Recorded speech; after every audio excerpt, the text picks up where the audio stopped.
This is not just a story about oil, this is the story of time itself. A story that begins hundreds of millions of years ago, long before humans are broken bar before cities, before even dinosaurs walked the earth. And yet today, this same ancient substance fuels cars in the United States, powers industries in China, and shapes global politics in places like Iran. This is the true journey of petroleum. Imagine the Earth 300 million years ago. No roads, no machines, no people, only vast oceans, filled with microscopic life, tiny organisms, plankton, algae, and marine creatures, lived and died in silence beneath the waves. When they died, they didn't disappear. They sank, layer after layer. Their remains settled on the ocean floor. Mud, sand, and silt slowly buried them. And here's the key: there was no oxygen down there. So instead of rotting away,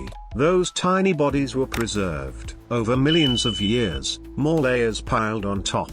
Pressure increased, heat increased, and something incredible began to happen. Deep beneath the Earth's surface, those ancient remains began to change. First, they turned into a waxy substance called corrosion. Then, under extreme heat and pressure, corrosion transformed into hydrocarbons, oil and natural gas. This process didn't take years, it took millions of years. The result: a thick, dark liquid we now call crude oil. The word petroleum literally means oil from the earth.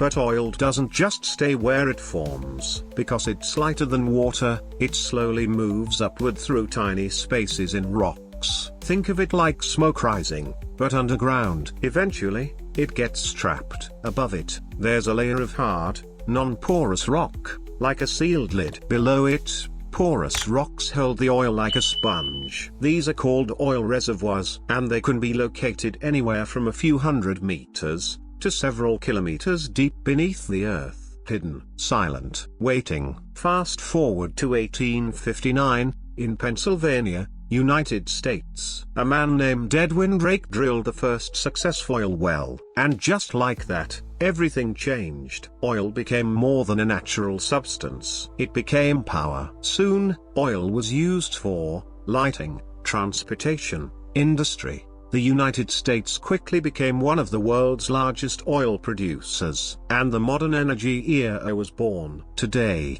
finding oil is like solving a puzzle deep inside the earth. Geologists don't guess. They use science and technology, seismic waves, magnetic and gravity surveys, advanced computer models. These tools help them locate potential oil reserves. Once oil is found, companies drill deep wells. Sometimes oil flows naturally due to pressure. Other times, advanced methods like fracking or horizontal drilling are used, especially in the United States. This is why the US became one of the world's top oil producers in recent years. Now let's talk about Iran. Iran sits on some of the largest oil reserves in the world. For decades, its oil has played a major role in global energy. But oil is not just business. It's politics. Sanctions, conflicts, and global tensions have shaped how Iran sells and produces oil. Even today, global events involving Iran can affect oil prices worldwide. In fact,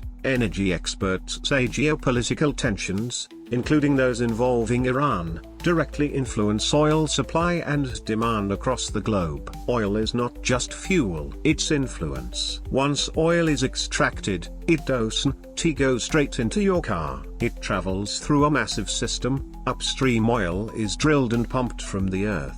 Midstream pipelines, ships, and tankers move oil across countries and oceans. Downstream oil is processed into gasoline, diesel, jet fuel, plastics, chemicals. This system connects the entire world, from deserts in the Middle East to highways in the United States. Here's the reality: oil is not just a resource. It is energy, economy, power, conflict, survival. Nearly everything around you, from your phone to your clothes, is connected to petroleum. But there's a catch. Oil is a non-renewable resource. It took millions of years to form, and we are using it in just a few centuries. Today, The world is changing, renewable energy is rising, but oil is still deeply rooted in global systems. Countries like the United States continue to innovate extraction technologies. Countries like Iran remain central to global supply. And the world continues to depend on something created long before humanity existed. So the next time you see fuel in a car,